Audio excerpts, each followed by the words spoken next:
Welcome back, YouTube, to the GoatCast podcast. I'm your host today, Big Nige. Of course, we have CW with us as always. How are we doing today, CW? We're doing pretty good. The daughter is at college orientation, so some interesting things going on. And most definitely, since I know exactly what school she's at and have been to that same orientation, so I know exactly what that entails. So it's a good Yes. time. Yep. Yep.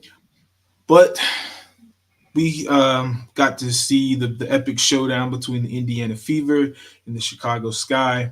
Obviously, the Fever took the W in a surprising win that me and CW both had the Sky winning this game. Yep. But the Fever won 71-70. In large part to the supporting cast, Caitlin Clark played pretty well, but I think it was a collective effort that really Yeah. won them that basketball game. But in the midst of that game, there was a very questionable uh, cheap shot by I think her name was Kennedy Carter. Kennedy. Oh, Let's Kennedy. ask Kennedy. Yeah. Kennedy Carter. Yeah. She checked shoulder checked Caitlin Clark when she wasn't looking when she was inbounding the basketball. Um, to get to her point, before I get into it, there was a play that they're circulating that um, Caitlin Clark, did kind of get in her face and kind of like elbowed her the play before, so we could say it's retaliation. But regardless, obviously Carter's hit home, and it caused a big stir in the sports world, and more specifically on First Take today, it sparked a very riveting debate between Monica, Molly, and Stephen A. Smith and Shannon Sharp. So I kind of got the gist of it because it was a whole 40-minute segment. It was kind of all over the place, but it pretty much kind of boiled down to um, Molly and Monica were kind of coming from the point that you know this cheap shot on Caitlin Clark, it's not representative of the entire WNBA, kind of roughing up Caitlin Clark. They threw up the word like jealousy and all these things that Stephen A. Smith and Shannon Sharp were kind of holding on to that word jealousy and like Mhm. resentment. And they were kind of like split between both sides because, to Monica and Molly's point, they had mentioned that, Caitlin Clark comes in and she's, a rookie. She's not even playing that well. And she's pushing the brand farther than any one of those women before her who laid the foundation for her to get where she's at. They're not getting the credit that they feel that they deserve. Like they're talking about the charter flights that I brought up in a previous episode. Mhm. That was in the works. But when Caitlin Clark came in, that's when that everything just shifted. Like all those back options became first options, and they got those things done. In large part of Caitlin Clark, other players as well, Angel Reese, and that great rookie class that they're both in. Yeah. Um, so you know, and to Shannon and Stephen A's point, they're thinking it comes across as like jealousy and resentment. You have players roughing up your star player, Caitlin Clark, and they're just getting away with it. They highlighted that like what the heck were their teammates doing for Yeah. Caitlin Clark? Why did nobody step up for her? Everybody just kind of grabbed Caitlin, was like, okay, like yeah, we're not going to do this. Um, and it's just very interesting to me. Um, but what were your thoughts on the whole cheap shot, and which side are you kind of more leaning to in terms of do you think there's some resentment into the league and these vets? Or do you think they're a little jealous of Caitlin Clark and how she's been able to push the brand further than maybe they thought she would, or all their work is kind of like just kind of being swept under the rug because Caitlin Clark is the poster child, or do you think it's just a typical day in the office like Monica and Molly are kind of hinting at? Well, I think it can, in my opinion, it can be a little bit of both. You know, Caitlin Clark is the poster child of the WNBA now, so she's getting the bulk of the coverage. And people want to get their name on sports media.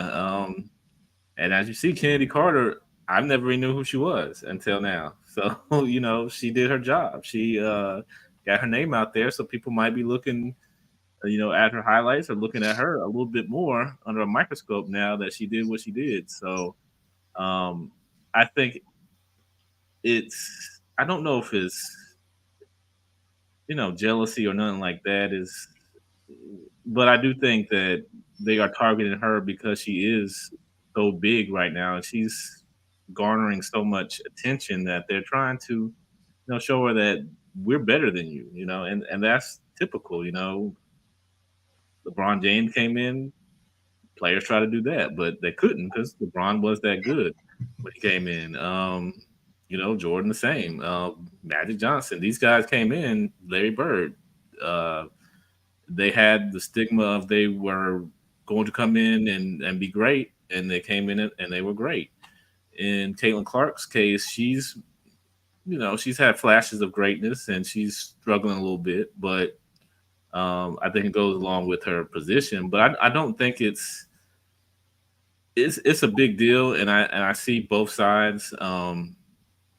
But I don't think it's all emotion. I think it's more so that we're going to show you we're just as good, and that you should spotlight should be put on us as well. And I think that's the case in a lot of this is that they're trying to steal that spotlight away from Caitlin Clark, and so far it's kind of worked because every game we're talking about that play, that specific play, or that specific player who did something above and beyond to try to slow down Caitlin and steal some of her thunder. So I can get both sides.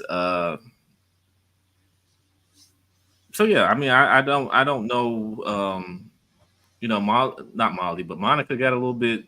She was going a little bit at Stephen A. for his thoughts, but I think that um, both sides had valid points, and that it's just a case where you have that. I don't know if you want to call it a generational player like Gil and them were talking about, but she's a player that's got the spotlight. So teams are going to go after her, and they're going to do it in a big way. They're going to make sure she knows she's in the big leagues now. It's not college where she's going to get coddled. They're going to come after her.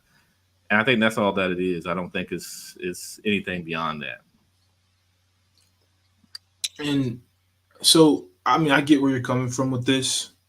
And in terms of what side I'm more leaning towards, I mean, what you don't want is to send like the wrong message, I would say. Like if this is your poster child, right, in the WNBA, like what comes to my mind immediately is Michael Jordan and the Bad Boy Pistons. I mean, I And was going to bring that up, but yeah. it's just very reminiscent because we saw how great Michael Jordan was early on. Hmm. But just like when Stephen A had mentioned this point during first take, you could see like the commissioner kind of seeing that they were taking away from the greatness of Michael Jordan because they were allowed to beat him up, be very physical, and take away all his strengths, as a basketball player. Um, so it's kind of interesting because Caitlin Clark obviously isn't the same kind of athlete and everything and all that stuff, and she doesn't do a lot of things that MJ does, but she's still like the poster child of the WNBA, and you see the same similarities. Teams like the Sky and other teams just like roughing her up, being physical with her, getting in her face, which is fine, which that's in the realm of competitiveness. But when you see stuff like this, it's kind of like, oh, so she was basically untouchable in college. She gets to the WNBA and everybody's just trying to beat her up and pick on her, kind of thing. Which obviously I'm not echoing those sentiments, but that's just kind of if you're just now tuning into the WNBA, which me and you both know that the WNBA is physical, like really, Yeah, really them women are physical. physical. Yeah. But if you're a new eye in the game and you're used to seeing stuff like the NBA, where you don't see stuff like that very often. You don't Mm-mm. see them, battering and bashing into each other. Like maybe in the playoffs you see a little bit more nitty gritty, but Yeah. like they don't really touch each other like that in the NBA.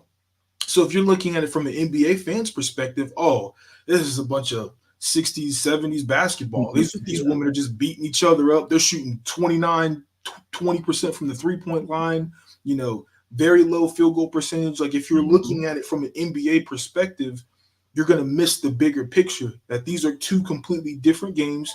They're Mhm. officiated very differently because a shot like that on a franchise player like Caitlin Clark, could you imagine what they would do if somebody like, Curry or Shea or Luca got hit like that out of nowhere, and that Oh was yeah, like Draymond, because this Carter lady, she has the same kind of reputation as a yeah. Draymond Green. She moved around from team to team because of her, you know, her Her aggressiveness. Yeah, aggressive tendencies, and that's yeah. fine to play on edge. Draymond tries to walk that fine line, and sometimes he steps over. That's just how those players are. And she doesn't seem like a player that's going to change anytime soon. And we know Draymond's not going to change. So we Mm. understand that these are those kinds of players, and they fit very well in both of those leagues, respectively. Mhm. But I don't want this to get overblown Mhm. for the WNBA to start making rule changes, to start Yeah, trying to exactly. change the game into something soft when we know that's not what the WNBA is. We already complain enough that the NBA is too soft. So we Mhm. don't want to take They highlight stuff like definitely. this Nah. and then make it where the commissioner has to step in and it's like, okay, now we can't let this happen again. So the next person who does this could get thrown out the game or lose like a game's check, which is massive for a Mhm. WNBA player. Oh yes. They can't afford to be missing games and losing Nah. big fines like these NBA players can because they just don't get paid equally at all. Like it's not even comparable at all. So I, I just don't want that to get overblown. I mean, I do think there is some jealousy, which is rightfully so. Because I mean, if I'm Yeah. laying the hard work, I'm grit grind, and I'm doing everything to push this league and this brand. Like, could you imagine, if me and you were on this YouTube channel, right, and we've been grinding, and we do this for 3 years, right, and then I get sick one day, and somebody comes up and basically they replace me and they bring somebody to replace you and the channel just takes off. We Yeah. obviously feel some type of way about it. I Like we mean, put so much exactly. time Yeah. and effort into this channel and our speaking points that it would blow my mind. Yeah. So they have a right to be upset. Um, but at the same time, we don't want stuff like this to kind of paint the narrative because that Mhm. could foreshadow some really ugly things to come and they could really, change the dynamic of this league that, Exactly. you know, we both love. So those are my thoughts on that. Did you have any other thoughts before we move on to the next topic?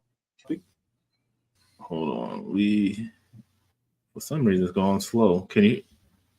Are you good? Can you hear me? Okay. Yeah. For some reason it's going slow. But yeah. I just wanted to say quickly. It was kind of funny, but somebody put up a meme where they said Kennedy Carter will probably get fined $25. Trying to comparing their salaries to the NBA. Like, they get, you know, Draymond gets, you know, he gets fined $2,000, 2,500 or something. And she get, which was crazy. But I think this also shows where there is that shift to where the WNBA is becoming a uh, player league like the NBA, where um, you can't touch certain players. Certain players are off limits, and Michael Jordan created that shift when the bad boy Pistons and all that.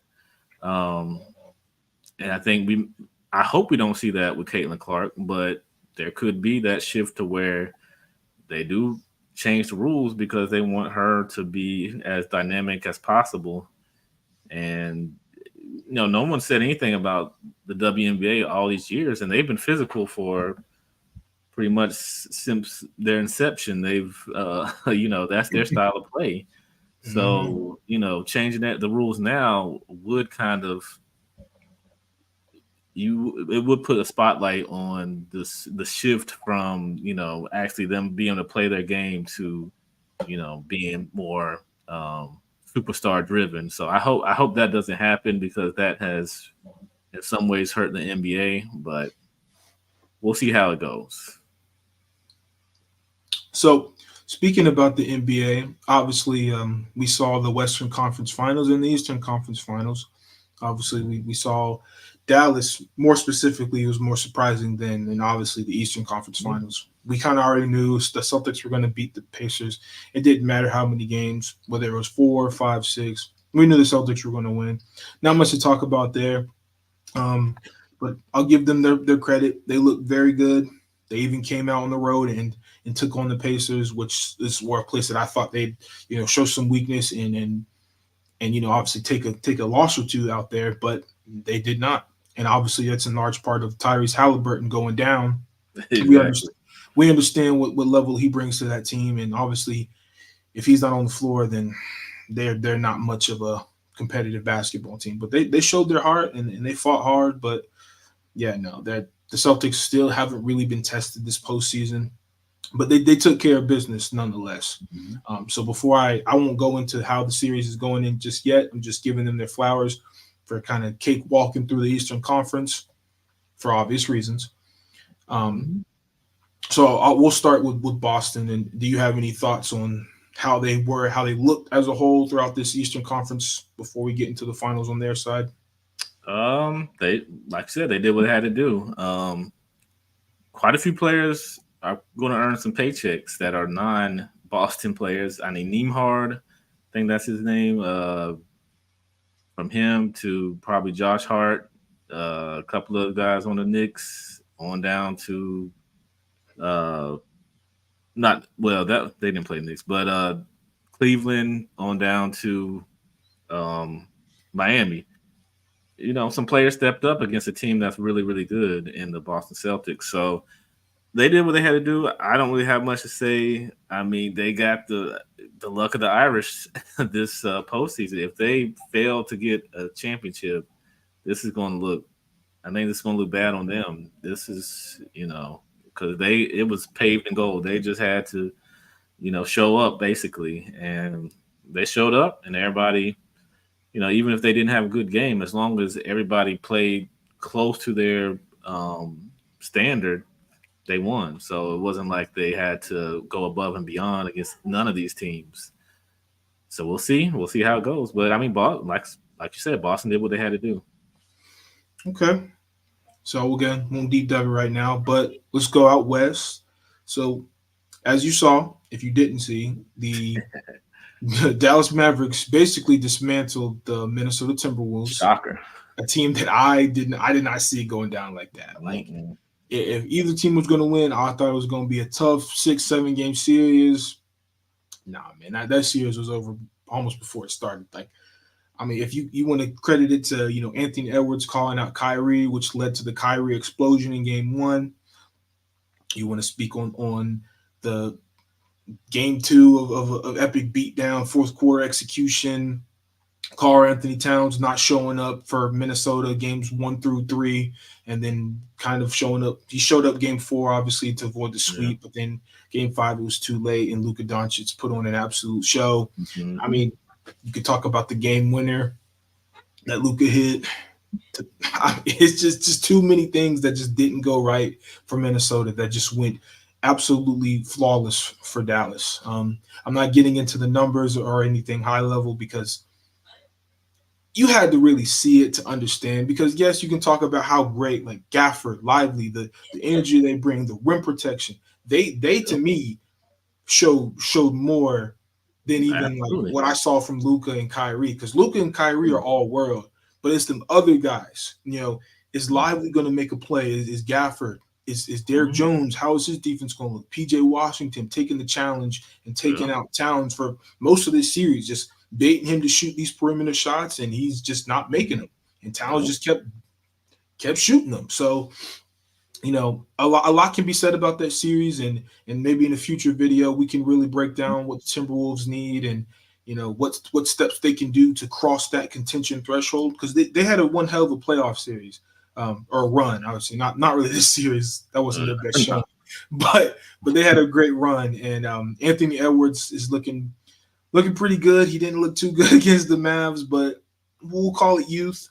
I heard that they were saying he was the next Michael Jordan, and you would ask me like, Does he deserve those comparisons? And now they're saying he was related to Jordan, but it was Michael B. Jordan. So Oh, um, they don't did do my it boy like a little that. dirty right there. But um, how are you feeling about the Mavs run?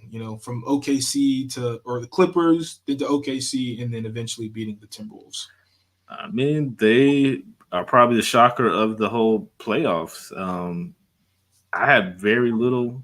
I picked them. I didn't pick them to win round one. I did pick them round two against OKC just because of the youth thing. But I gave them absolutely no hope against Minnesota, and they kind of did the flip of Denver, Minnesota. They looked like Minnesota in this series, and Minnesota looked like Denver, but even even less competitive because I mean they got what they wanted, and I think that it it is a testament to both Kyrie and Luca and even Jason Kidd, the coaching staff. They weren't scared. The moment wasn't going to be too big. I thought Minnesota has kind of got some type of poise. Anthony Edwards was kind of, he was. We thought he was very mature, and he was, but you can't. They just didn't have what it took to win big games. And Cat, who I've been harping on all season, he didn't show up. And when he doesn't show up, they can't win. And I just think Dallas did the little things to win. You have maybe an all time great in Luca who showed up every game where he was, and I think part of this is going to come down to defense where we saw where Lou Dort beat him up, and even the Clippers tried to kind of rough him up some. Surprisingly, Minnesota didn't, and they gave him enough room and enough space to do what he had to do, and Luca was the man. So I think Dallas really showed that they are I guess, finals caliber team. I'm not so sure about them yet, but I mean the pieces showed up, and that's the key. The others showed up and weren't the moment wasn't too big, and that's a huge part of it. So everything kind of fell into place for Dallas. Minnesota just kind of fell apart. So So now that we've given each team their flowers going into the NBA Finals, um, so how are we feeling about this matchup between the Mavs and the Celtics? I'll let you go first on this one. uh, it's going to be interesting because they did play after the trade deadline, and once Dallas got those new players, and Boston blew them out. But this is the playoffs, so and I think those Dallas players have a little chip on their shoulder, and they're a little confident. So, are we doing our picks now, or are we just saying Oh yeah, you can go with your okay, picks. You can give your analysis, whatever you want to do. okay? If I had to pick who's going to win, this is a really really tough one because, like we said, Boston hasn't been tested, and this is going to be their first. I feel real test, barring any injuries, because that's kind of been the norm for their series. Is one of the key players goes down, and then they cruise. But if everyone's healthy, it's pretty much even because everybody that has a role on Boston and Dallas usually show up, and it's going to be tough for I think both teams. If I had to pick right now, I'm going Boston. I just think this is their year. I just think everything fell into place for Boston to get this win. Um, I do think they're going to struggle against Luca and Kyrie, but I think if Porzingis comes back and is semi healthy, him and Horford are good enough to kind of bother Gafford and Lively, especially with the veteranship of Horford. Jalen Brown, I don't think the moment's too big for him. Derek White, I don't think it'll be too big for him. And Drew Holiday is already proven in the championship. and he shown up. He showed up in the conference finals, and he was probably their best player down the stretch in most of those games. So uh, I just think Boston has enough, and even with their bench with Pritchard and can't think of the other person's name, but Horford, if he's coming off the bench, those guys haven't seemed like they've been affected any by the moment, and I don't think Horford will. So I think they're gonna. I think they have enough, and they're poised enough to win this. I think it'll be a good chess match between Jason Kidd and Missoula. Um, I don't know if Missoula's up for this because I think Jason Kidd's a better coach, but I think Missoula has the better pieces than Dallas does. I think they're more stacked than Dallas is from 1 to 5, and I think that's going to be the undoing. And I think though, if I have to pick, I think they win this in 6. Hmm. Okay, there's a lot to unpack here, but I'm gonna go ahead and piggyback off your last point. This will be a chess match, but if we look at how these two teams are stacked up in this postseason, they're really close in the way they perform and the way they've executed. They both rebound the ball very well. They shoot a good percentage of their shots. The only kicker is Boston shoots almost 43s a game. And I think Dallas shoots around like 32 ish in that ballpark. So, what that tells me before deep diving, obviously, as you know, Boston lives and dies by the three. And that works when you have lesser talented teams that you're up against, where Jason Tatum has pretty much been in every series the best player. Even if Mm-hmm. he hasn't played like the best player, we understand Mm-hmm. that there wasn't a player on that floor that was better than him on any given night. I agree. We both can agree on that. So now it kind of comes into, now you have Dallas, and they're a weird match for them because they're they're like a complete team, but they're not as deep as the Celtics. And so if you look at the matchups, you have Kyrie and Luca. Obviously that's a backcourt that is a force to be reckoned with. Um, and of course, Kyrie has playoff experience and finals experience, Mm-hmm. championship experience, but you cannot make light of that in a Mm-hmm. matchup like this. Um, but I'm not too sure about the backcourt for the Celtics. Like we said, Mm-hmm. they have not been tested. They have not seen a player in this postseason like a Luka Doncic, or even to a Kyrie Irving. To even a lesser extent, if if it's even that like astronomical different between those two, because they've both been balling this year. Um, but I'll start with Kyrie and Luka. Obviously, they've been lighting it up this postseason. Derek Jones Jr. and PJ Washington, they're doing their things and playing their roles at a high level. Um, Gafford and Lively have been all world, blocking shots, altering shots, and rebounding hard, running the floor. And and then when you have Boston, you have Tatum. So obviously, Tatum and Luca are both, first team All NBA selections. These guys are the guys for their team. But one guy is consistently the best player on his team, and the other guy kind of drifts into the spotlight. So I'm Mm-hmm. going to go ahead and say that Jason Tatum cannot play like these other iterations of Jason Tatum. If they are going to beat this Dallas Mavericks team, Tatum's going to have to be All NBA Tatum.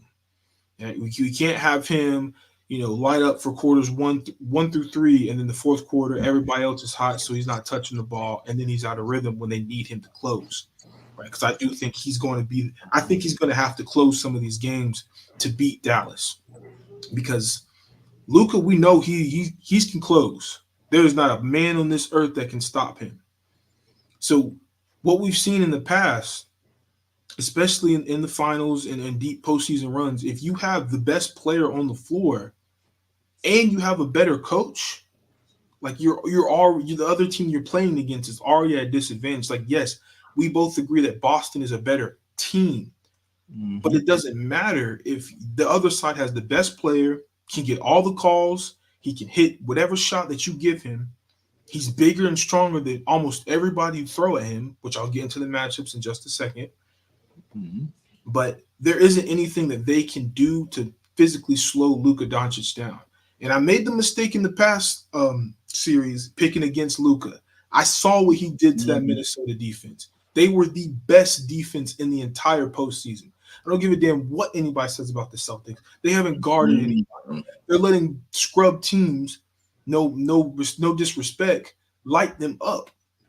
Right? They can look lethargic on defense at times. You can't do that with a team like Dallas. They will embarrass you. Luka will embarrass you. So Mhm. I'm gonna touch on the matchups really quickly. I'm gonna Mhm. say these X factors. Obviously, like I said, Tatum has to be good. I think they're gonna probably put. I would probably suggest putting Derek Jones Jr. on him.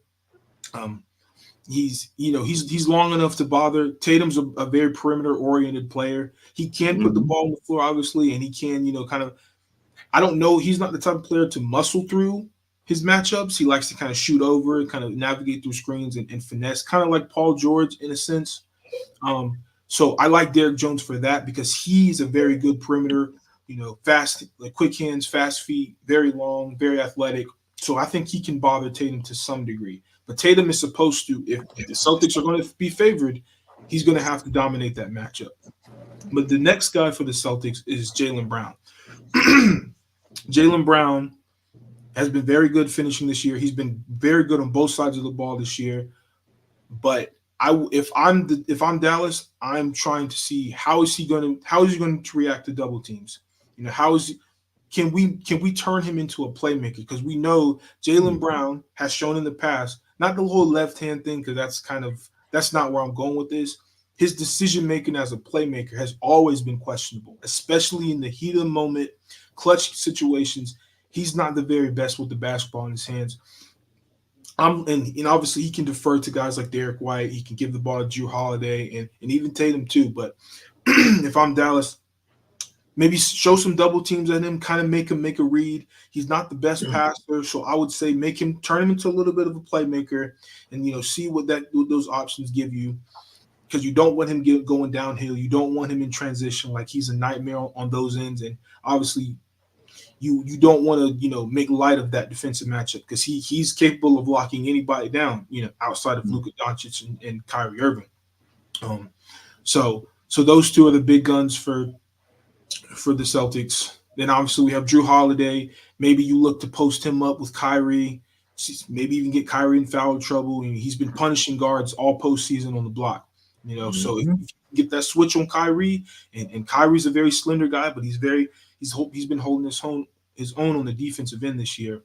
But he's not been posted up like to this degree that Drew Holiday can definitely Mhm. do. So I look to them to maybe go into something like that, and maybe try to bait Kyrie into some early fouls, take him out of his rhythm. Derek White, of course, is all world. We know what he brings to the table on both ends of the floor. He can spell for when Tatum kind of starts wetting the bed in the fourth quarter.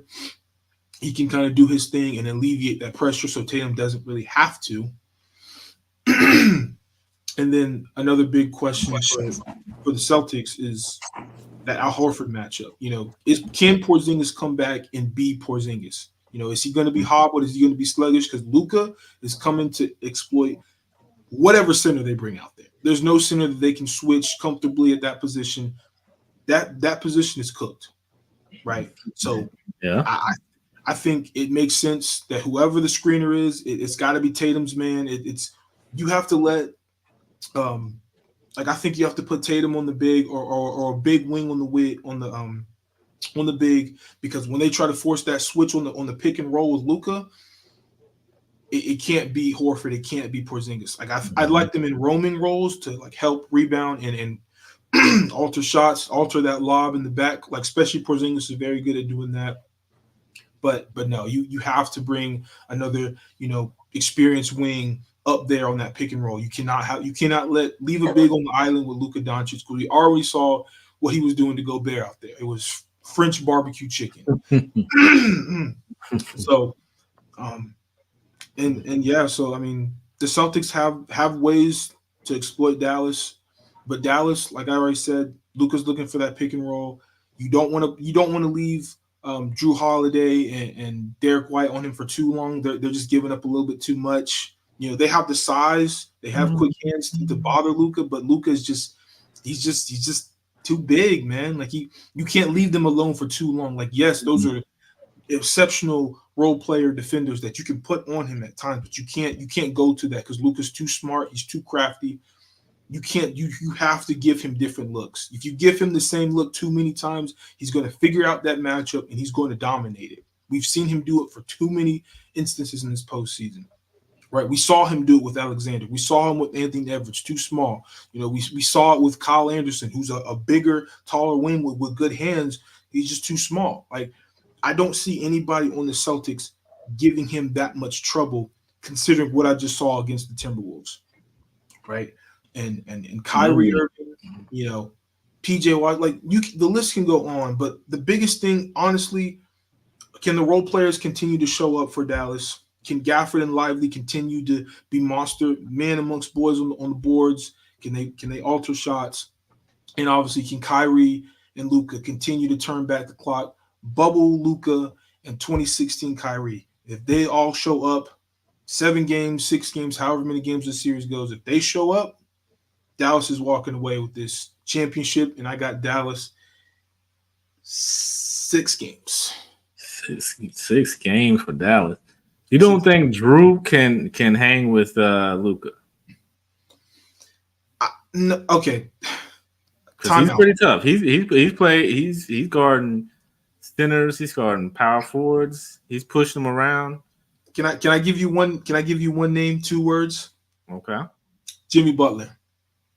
Right. We saw not too long ago what Jimmy Butler did to Drew Holiday. So you're asking me with a straight face, do I think Luka Doncic would not eat in that matchup? Of course he would. But he's not a big post in the post type of player. Luka, I mean, he doesn't really post up. I mean, he can, but I think Drew can push him around, and Drew can put him in kind of like a Lou Dort. He's not as big and massive as Lou Dort, but I think he can push him into spots where he might not be as comfortable, which is what OKC did in spurts. I mean, they still lost, but I think they took Luka out for pretty good stretches in their series. He just got in a lot of foul trouble, which I don't think Drew's going to make those kind of rookie mistakes, but I think he's going to play him as tough or tougher than Lou did. Don't do it. Hey, Celtics, if you're listening, do not put him out there. Do not do it. Tatum I wouldn't put him on. I wouldn't put him on Luka the and whole. Shout out game. Derby Entertainment. What's going on, Derby? I feel like it'll go 6. The depth of the Celtics will be too much. But as Cavs fan, don't underestimate Uncle Drew. He said, but this finals will be determined on which Jason Tatum shows up. Precisely said, good sir. Absolutely. I agree. But keep going, because I definitely agree with that. But I still got Mavs in 6. Go ahead.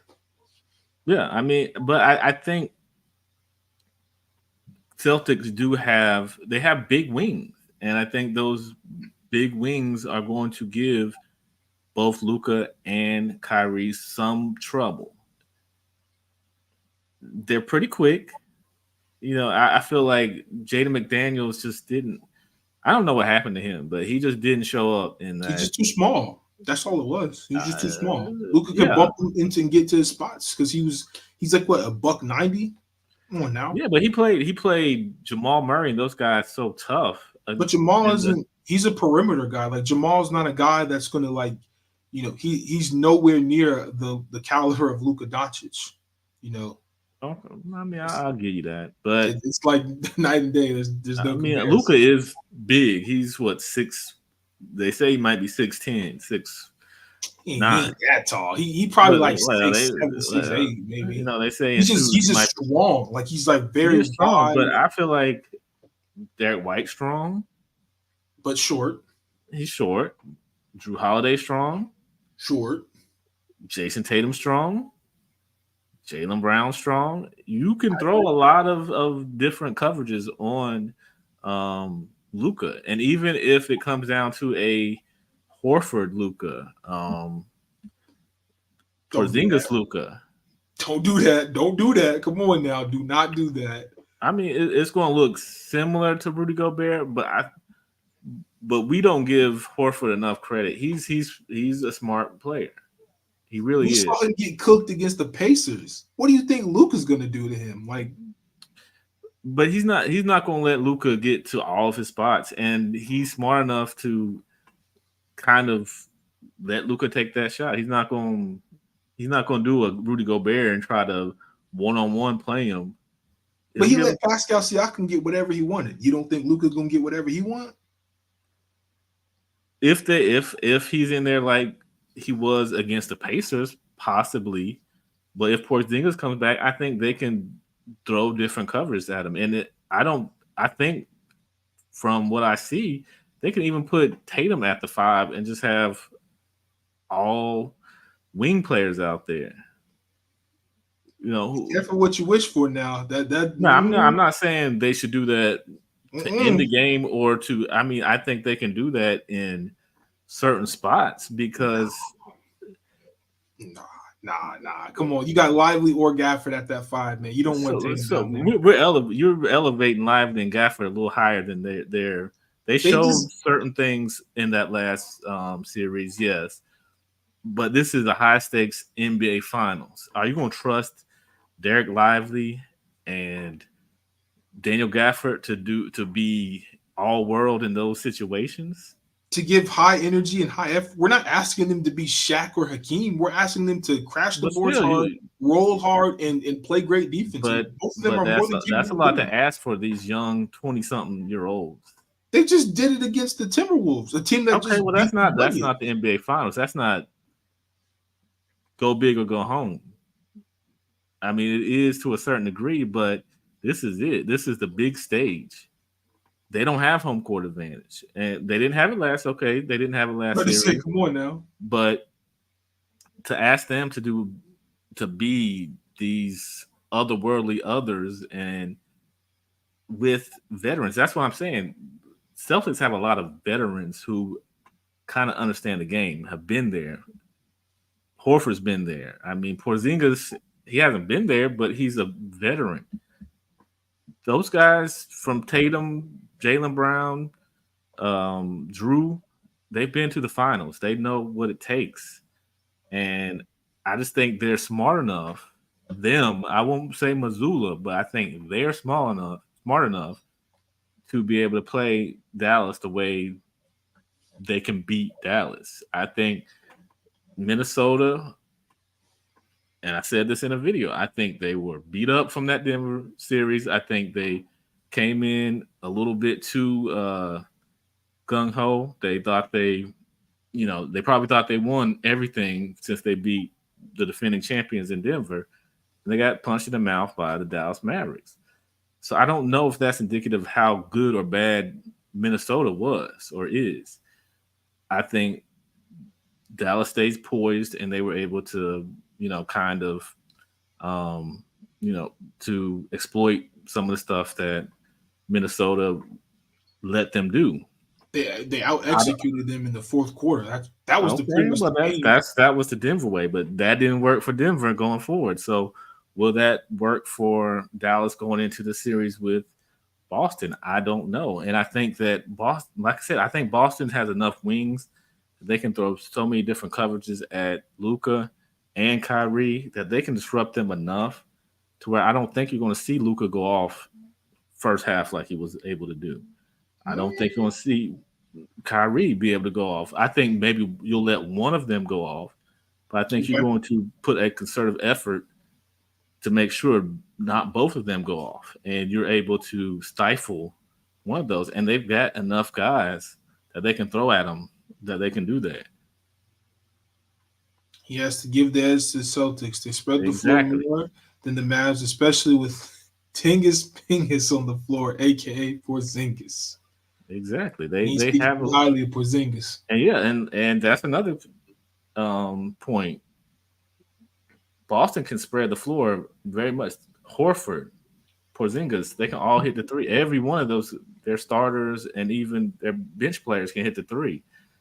Gafford, Lively, you got to pack. They got to pack the paint. They got to be in the paint for the whole time. So if there's a way for you to push them out of there, or have them have to get away from having to getting that help defense, or push them out of there on offense, you pretty much negate what they can do.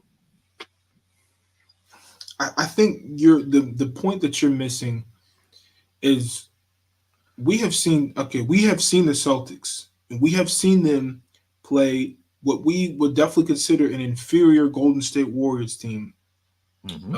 a few seasons back. And the way that they shrunk and the way that Tatum underperformed, I can't give it to the Celtics. I can't favor them in this matchup because I just So don't think they've. okay, but he's been through that, so he understands what he has to do to go forward. So But what have you seen in the postseason to give you I hope mean, that they've they hit haven't played adversity anybody. enough to take on a team that's already had their share of adversity, that's already been through some tough matchups, got through it as a team, and they've continued to rise above. But you're saying that the Celtics are favored because they are a better team, but Mm-hmm. just being a better team isn't like that's not enough in the postseason. You got to have every little advantage that you can get. And if I'm the Mavs and I have a better coach who's going to make better adjustments down the stretch, you got Luka Doncic, you got Kyrie Irving. As long as the role players show up, I don't think there's anything the Celtics can do, barring unless Tatum plays like all world. That's the only I like mean, because they because all Brown will do his thing and Josh Hart. I mean not Josh Hart. uh, Derek White will do his thing. I'm not expecting too much from Drew Holiday. Like he's going to give you maximum effort on defense, that's all but you need. but that's not enough. With if you want to put him on Luca, it just won't be enough. Now I could see But him being I just being said put it. on I don't differently. think they're gonna play him on Luca the entire game. No, no, no, But no. in They'll switch it doses, up. he's going to be a problem for. He can stay in front of Luca. But He's Luca got the just gonna turn his footwork. back to him. It's not a matter because like Luca can score pretty Even much. if, I mean, He he's can not put. going to let Luca back him down. He's not Why weak not? because Huh? he's not weak. He's not going to let. I've seen him. Saw him guarding Giannis. He didn't let Giannis back him down That fully. Giannis is not skilled like Luke. Come on, man. Oh We are man, come comparing on him to now. Giannis You like don't think Giannis is skilled in the in the post? post. No, no, no, not even close to what Luca does. Okay. Luca, all right, Luca, all right. The whole stigma with Giannis. Really quick, getting off topic. You can build a wall for Giannis. Giannis does not have too many moves besides barrel downhill. Now, if you're putting Luca in that situation, he has a plethora of counter moves to go. He's got a knife touch, not nice touch midi. He's got the little bump, 1 foot step back shot, Okay. right?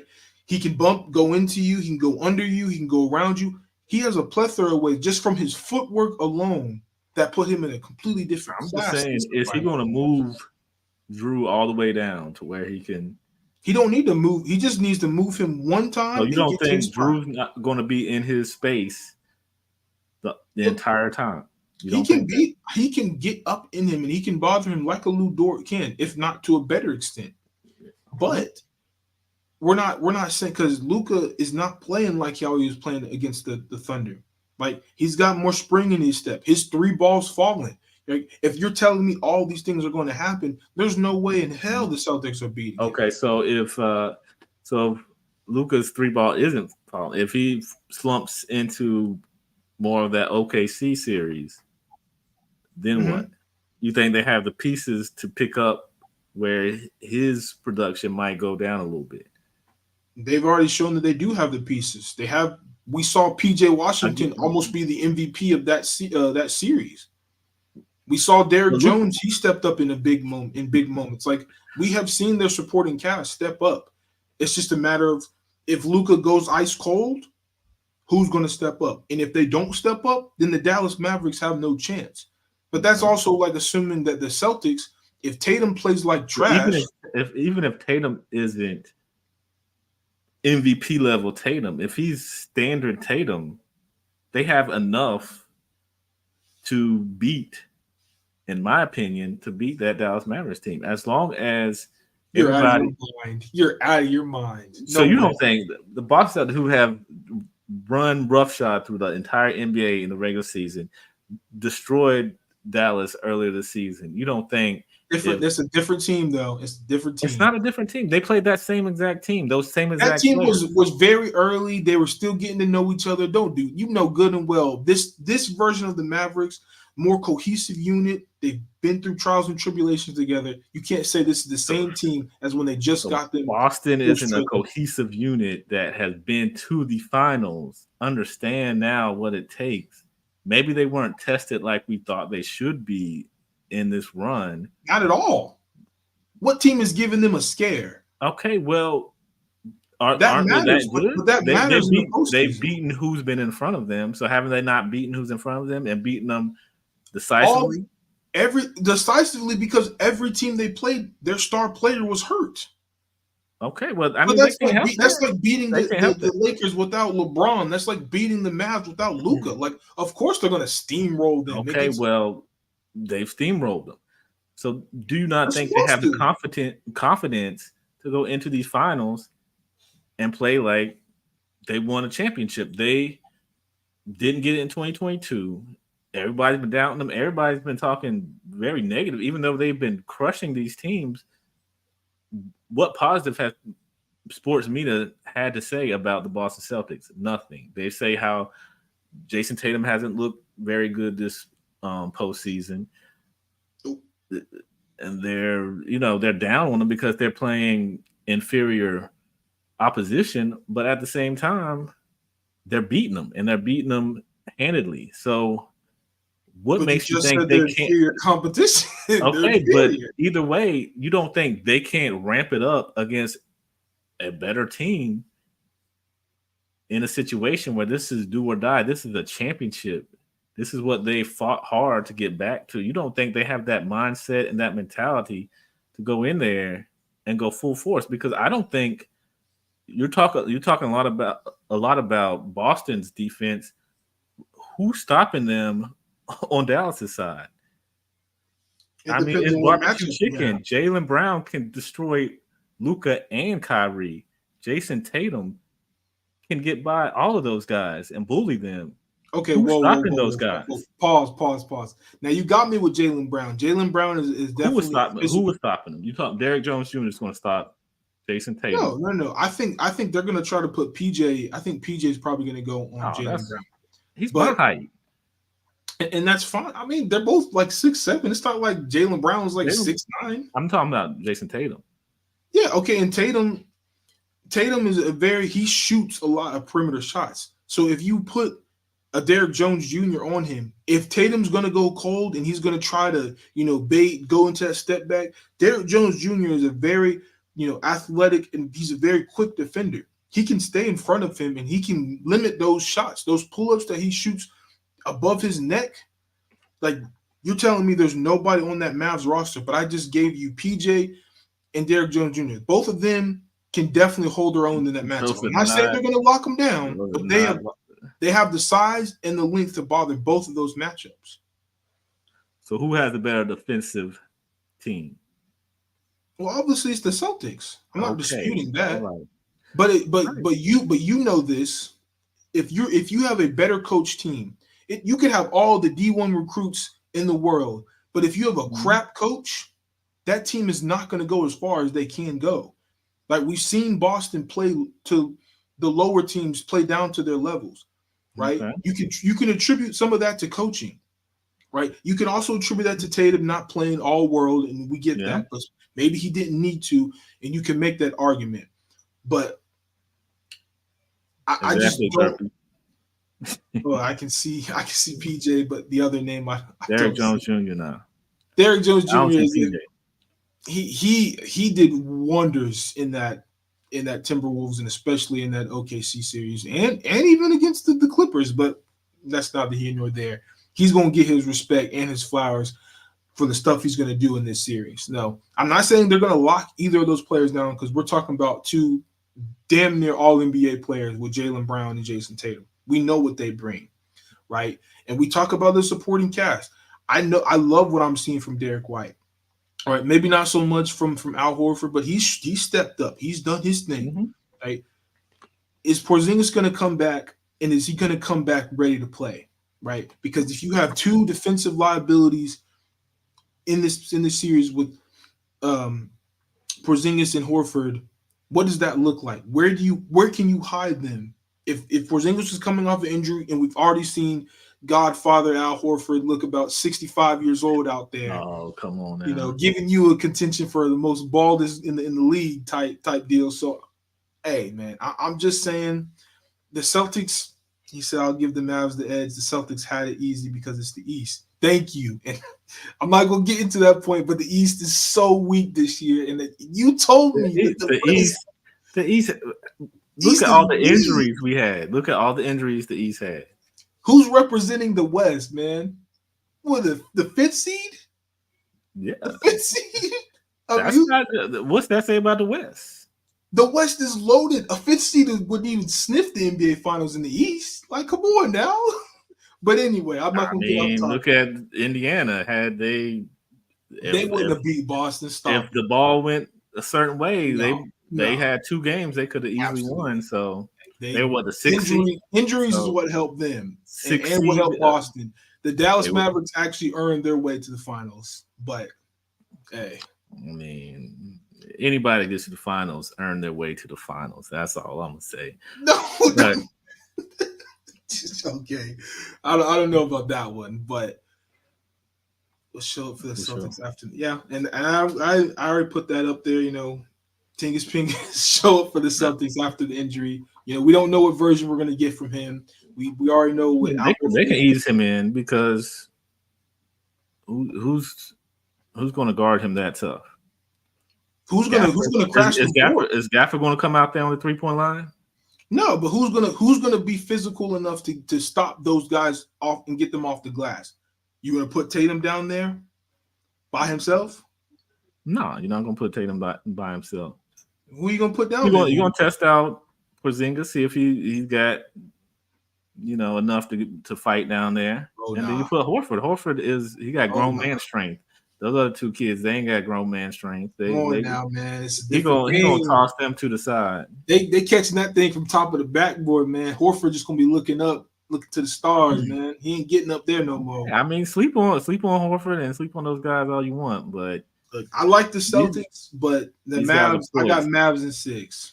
I got Celtics in 6. Luka's the best player in this series, and I expect him to show it. And that he's just gonna go to a level that Tatum and Brown just cannot reach. We'll see, and that starts with Thursday. 6. Mm-hmm. So we got a couple of days, but like I said, I'm going.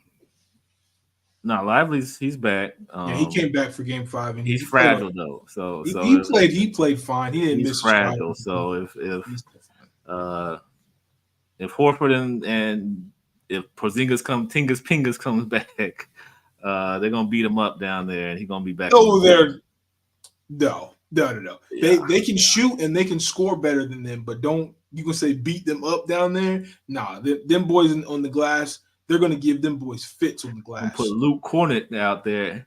All right, He's yeah, gonna beat that's him about up. that means it's about time to end the show. Nah. We talk about Luke Cornett in 2024. But, Come on now. I think we will see that this Dallas hype train is exactly that, a hype train. They'll be brought back to earth because, last time I checked, my man over there didn't have them going far at all. So, Who, Dallas? yeah. They beat the team that I had going far. So yeah. You didn't think they were going far. I had them losing in the conference finals. I had them beating the Clippers, and I had them over the Thunder. Okay, well, we'll see what happens. He's going 6 or 7. I do feel like we're getting a classic finals. Classic, possibly. I don't know. Like I said, if everybody shows up, I think it'll be a classic. But I trust Luka and Kyrie more than I trust Brown and Tatum. That's all I'm gonna leave it with. Okay. Well, Luka's never been there, so we'll see. We'll see. Because he's 25. So if he's got the poise to show up and show out, like he can, then we'll see. It'll be a good series. But I think it'll be a. I think the first two games we're going to really see what these teams are made of and who's going to rise to the top. I still think Drew Holiday is going to be the X factor in all of this. I think Drew Holiday is going to be the one player that we're going to look back one way or the other and say he affected this series a lot more than probably a lot of people thought. I agree. So I mean, Kyrie he's going got to the be a ring, big and but factor. I do like the redemption story for Kyrie. So I'd kind of like that for him to win that and kind of show everybody that he's not as bad as he's been painted out by sports media to be.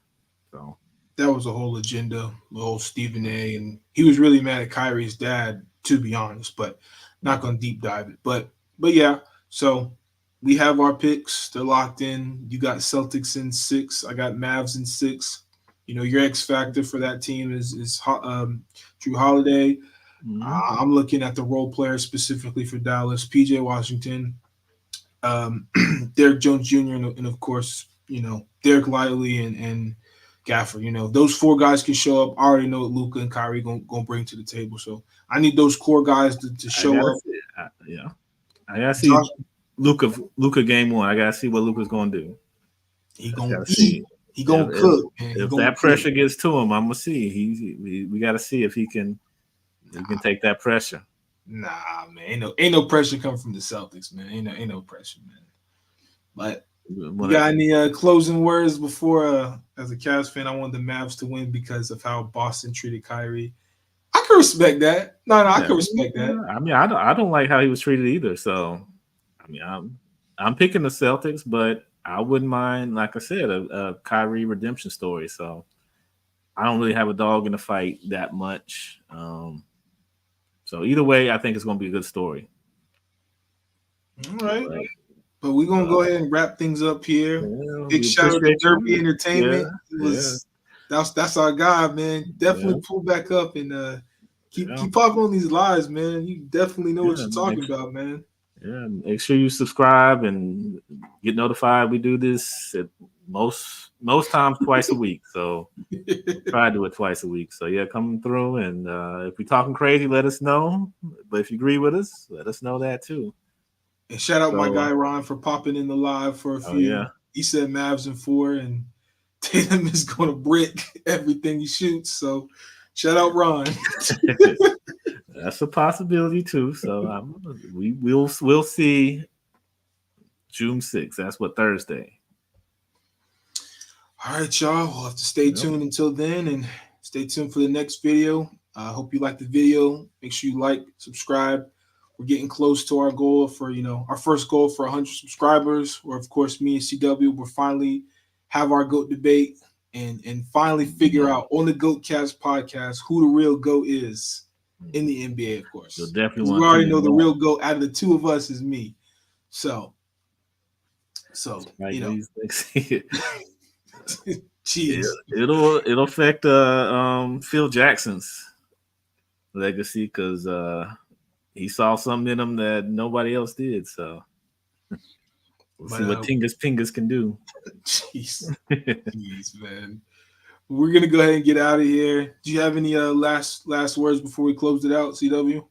Nah, I just appreciate you guys showing up and helping us grow. So we'll be back very soon to talk more about these playoffs and some more about this WNBA. All right. I look forward to it. All right. Yep. Y'all be safe. All right.